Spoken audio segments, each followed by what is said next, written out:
जय जगन्नाथ मु ज्योतिर्विद डॉक्टर भवानी शंकर महापात्र आपण मानकु भाग्य फल कार्यक्रम को स्वागत जनाउछि। दर्शक बंधु एबे आसंतु जानिबा आपणकर जन्म जातक ग्रहंक स्थिति अनुसार आपणकर निजर आपणक पुओंकर बा आपणकर झीओंकर जदि आपण जानिया पई चाहुतांती विवाह केउ दिगरे हेबो। बहुत लोकंकर एकु नै क्यूरियोसिटी थाए बा तांकर थाए गोटे आग्रह जानिबा पई जे जातकरे मो निजर जदि विवाहर हेइनी ताले विवाहर केउ दिगरे हेबो, मो भाई भौणीकर बा पुओ झीओंकर विवाह केउ दिगरे हेबो ताकू जानिया पई आग्रह करिथांती। तेबे आपणक आग्रह को आज कार्यक्रम आम सामिल करिचो। अनेक व्यक्ति विशेष व्हाट्सएप रे ए विषय पचारि जे विवाहर दिग केमिति जानिबा दयाकरी सारू कहिबे। तेणु से संपर्क में आम आलोचना करुचु।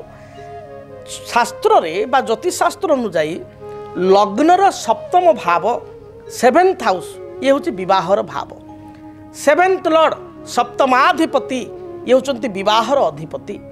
तेणु गोटे पुओ बा झियो तार विवाहर डायरेक्शन केउ दिग रहिबो, केउ डायरेक्शन रे मैरिज करिवो, केउ दिगरे विवाह करिवो ता डिपेंड करे जातक रे सप्तम स्थान रे बसिथिबा ग्रह एवं सप्तमाधिपति केउ राशि रे बसिछि से स्थिति को देखि आमे जदि आलोचना करिबा जणे व्यक्ति विशेषकर जेकोसी लग्न हो आमे उदाहरण भाव में मेष लग्न को नबा किंतु जेकोसी लग्न भी हो पारे जनकर धरंतु जातक रे मेष लग्न पई सप्तम स्थान रे मंगल बसिचंती।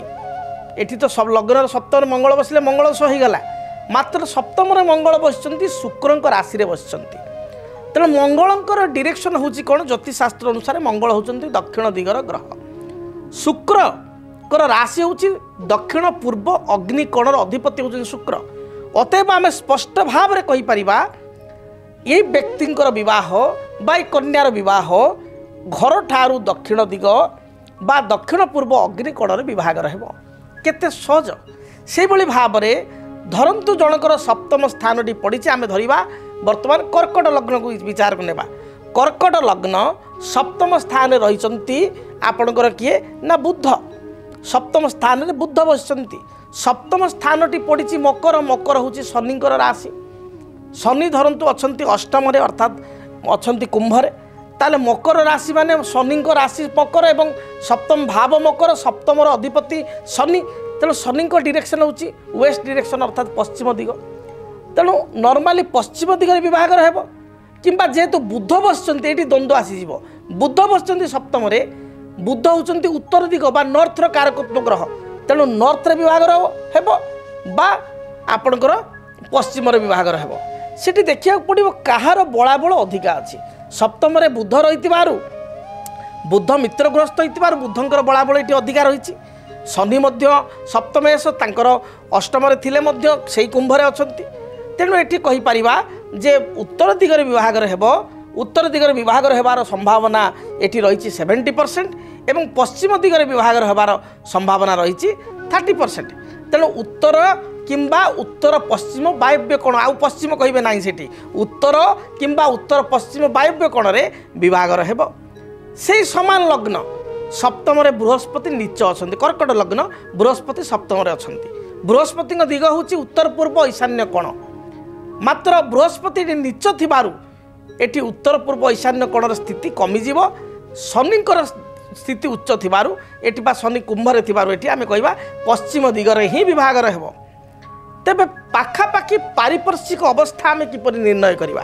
जो जगह झीटीर विभाग रहबो बा पुओटीर विभाग रहबो तांकर ससुर घर निकट में कौन थिबो परिवेश पारिपार्श्विक परिस्थिति अच्छे परिवेश को भलिया जगार बाहागरटी हम सीटी आम विचार करवा। धरंतु एठी आपनकर कर्कट लग्न आम से पुराना कथा को जीवा। सप्तम स्थान रे बुध रही एवं अष्टम रे शनि अछंती। तेणु सप्तम रे बुध थिबा हेतु बुध एक आपनकर स्कूल शिक्षा बा विद्या कारक ग्रह। तेणु घर निकट रे जोटी बाहागर हेबो प्रथमतः विवाह हेबो आपनकर उत्तर दिगरे बा उत्तर पश्चिम वायव्य कोण जोटा कहली। किंतु घर पाखे गोटे आपनकर स्कूल टीए किंबा आपनकर कॉलेज टीए बा शिक्षा अनुष्ठान टीए बा ट्यूटोरियल टीए घर पाखे थिबो जोटी बाहागर हेबो। शनि राशि ठारू ठीक द्वितीय थिबारु ଆପଣ କହିପାରିବେ ଘରର ଡାହାଣ ପଟେ ବା ଘରର ପଛପଟେ ସରି ପଶ୍ଚିମ ଆଇଦର ଘରର ଡାହାଣ ପଟେ ବା ଘରର ପଛପଟେ ଶନି ହେଉଛନ୍ତି ଟଲ୍ ଦେଖିବାକୁ ଲମ୍ବା। ତେଣୁ ଗୋଟେ ଲମ୍ବା ଟାୱାରଟିଏ ଥିବ ମୋବାଇଲ ଟାୱାରଟିଏ କିମ୍ବା ଗୋଟେ ଉଚ୍ଚ ସୁରମ୍ୟ ଅଟ୍ଟାଳିକା ଯେମିତି ଆପାର୍ଟମେଣ୍ଟ ଗୋଟେ 4 ଷ୍ଟାର 5 ଷ୍ଟାର ଗୋଟେ ଆପାର୍ଟମେଣ୍ଟଟେ ଥିବ ଉଚ୍ଚ ସୁରମ୍ୟ ଅଟ୍ଟାଳିକା ମୋବାଇଲ ଟାୱାର କିମ୍ବା ଗୋଟେ ଉଚ୍ଚା ଜିନିଷ ଦେଖାଯାଉଛି ଅର୍ଥାତ୍ ଆପଣଙ୍କର ବାଉଁଶ ଗଛ ଘର ଝିଅର ଘରକୁ ଲାଗିରି ବାଉଁଶ ଗଛ ଗୋଟେ ବିରାଟ କାୟ ବଟବୃକ୍ଷ ପାଖରେ ତାଙ୍କ ଘର ହେଇଥିବ ଆପଣଙ୍କର ବରଗଛ ଅଶ୍ୱତ୍ଥ ବୃକ୍ଷ ଯେଉଁଟାକ ଦୀର୍ଘସ୍ଥାୟ ବଡ଼ ବଡ଼ ଗଛ ନଡ଼ିଆ ଗଛ ଘର ପାଖରେ ଥିବ ଏଇଭଳିଆ ଜାଗାରେ ଆପଣଙ୍କ ଝିଅର ବାହାଘର ହେବ ବା ପୁଅର ବାହାଘର ହେବ। କେମିତି ଲାଗୁଛି ଶୁଣିବାକୁ ବହୁତ ସୁନ୍ଦର ଲାଗୁଛି ଏବଂ ଆପଣମାନେ ଦୟାକରି ୟୁଟ୍ୟୁବକୁ ଦେଖନ୍ତୁ ଏବଂ ୟୁଟ୍ୟୁବରେ ଆପଣ କମେଣ୍ଟ ଦୟାକରି ଦିଅନ୍ତୁ ଯେ ସାର୍ ଆପଣ ଯାହା କହିଲେ ଶୁଣିବାକୁ ଭଲ ଲାଗିଲା ଏବଂ ଆମେ ମଧ୍ୟ ଆଷ୍ଟ୍ରୋଲଜର ହେଇଗଲୁ। ତେଣୁ କେତେ ସୁନ୍ଦର ଯେ ବିବାହର କେଉଁ ଦିଗରେ ହେବ କେଉଁ ସ୍ଥାନରେ ହେବ ଏଇଭଳି ଆପଣ ଜ୍ୟୋତିଷଶାସ୍ତ୍ର ଏକ ସୁନ୍ଦର ଶାସ୍ତ୍ର। ଆପଣ ୟାକୁ ଯେତେ ଅଧ୍ୟୟନ କରିବେ ପ୍ରତ୍ୟେକ ଦିନ ଆପଣ ମୋ କାର୍ଯ୍ୟକ୍ରମକୁ ଏଠି ଦେଖନ୍ତୁ ରାଶିଚକ୍ର ରାଶିଫଳ କାର୍ଯ୍ୟକ୍ରମକୁ ଦେଖନ୍ତୁ ଦେଖିବେ ସୁନିଶ୍ଚିତ ରାଶିଫଳ କାର୍ଯ୍ୟକ୍ରମରେ ଆପଣଙ୍କୁ ଅନେକ ସମସ୍ୟାର ସମାଧାନ ପାଇବେ ତା ସହିତ ନୂଆ ନୂଆ କଥା ମଧ୍ୟ ଜାଣିବେ। ତେଣୁ ଆଉ ଟିକେ ଯଦି ଆମେ ଆପଣ ଆଉ ଟିକେ ଯିବା ଯେ ଧରନ୍ତୁ ଆପଣଙ୍କର ସେଇଠି ଆମେ ବିଚାର କରିବା ଜଣଙ୍କର ତୁଳା ଲଗ୍ନ ହେଇଛି ତୁଳା ଲଗ୍ନରେ ସପ୍ତମ ସ୍ଥାନ ହେଉଛି ତୁଳା ଲଗ୍ନ ପାଇଁ ବିବାହ ସ୍ଥାନ ହେଉଛି କ'ଣ ନା ମେଷ ଲଗ୍ନ ଠିକ୍ ସପ୍ତମ ଭାବ ବାରମ୍ବାର ପ୍ରଥମରୁ କହିଛି ବିବାହ ସ୍ଥାନ ସେଇଠି ସପ୍ତମ ସ୍ଥାନରେ ଆମେ କହିବା ବୃହସ୍ପତି ଅଛନ୍ତି ସେଠି ଶନି ମଧ୍ୟ ଅଛନ୍ତି ସେଠି ସପ୍ତମ ସ୍ଥାନରେ ରାହୁ ମଧ୍ୟ ଅଛନ୍ତି। ସେଇଠି କନଫ୍ୟୁଜ୍ ହେଇଯିବେ ଯେ ଆପଣ କହିଲେ ସାର୍ ଗୋଟିଏ ଗ୍ରହ ଥିଲେ ଆମେ ସେଇ ଗୋଟିଏ ଗ୍ରହକୁ ଦେଖିବୁ ଏବଂ ସପ୍ତମାଧିପତି ସ୍ଥିତି କେଉଁଠି ଅଛି ଦୁଇଟାକୁ ତର୍ଜମା କରି ଯେଉଁଟା ଅଧିକା ଥିବ ସେଇ ଡିରେକ୍ସନରେ ହେବ ନହେଲେ ଦୁଇଟା ଡିରେକ୍ସନକୁ ମିଶାଇକିରି କହିବୁ।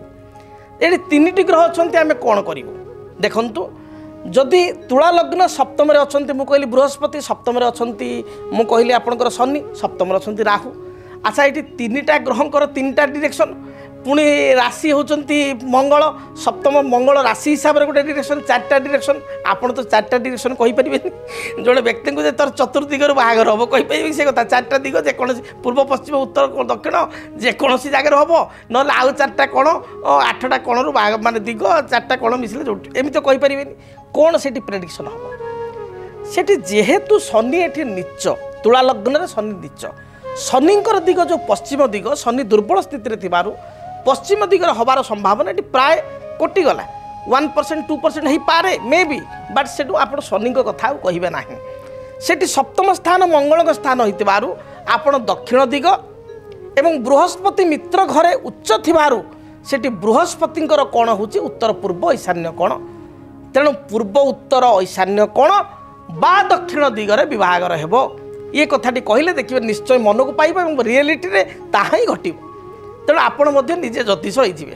तेणु ये भली जदि आपण ज्योतिष शास्त्र को आलोचना करूचंती बा तर्जमा करूचंती आपण को निज जीवन रे अनेक कथा आपण जानि परिबे आग्रह करि परिबे एवं आपण दया करी कार्यक्रम को भल पाइबा दियंतु आमर यूट्यूब माध्यम रे वीडियो को आपण लाइक शेयर करंतु कमेंट लिखंतु एवं बहुल भाव में देखंतु प्रत्येक दिन राशिचक्र कार्यक्रम आपण देखंतु देखिबे निश्चय आपण को प्रतिटी समस्यार समाधान पाई परिबे। जदि आपण जीवन रे व्यक्तिगत पारिवारिक समस्या कर्म क्षेत्र नियुक्ति वैवाहिक समस्या वास्तु दोष एवं माली मकदमा आदि समस्या थाए ताहेले समस्यार समाधान और परामर्श पाई आमकु जोगाजोग करंतु। ज्योतिर्विद doctor Bhabani Shankar Mahapatra Budheswari colony plot number 26 Bhubaneswar. Phone number 9776833302 9439444924।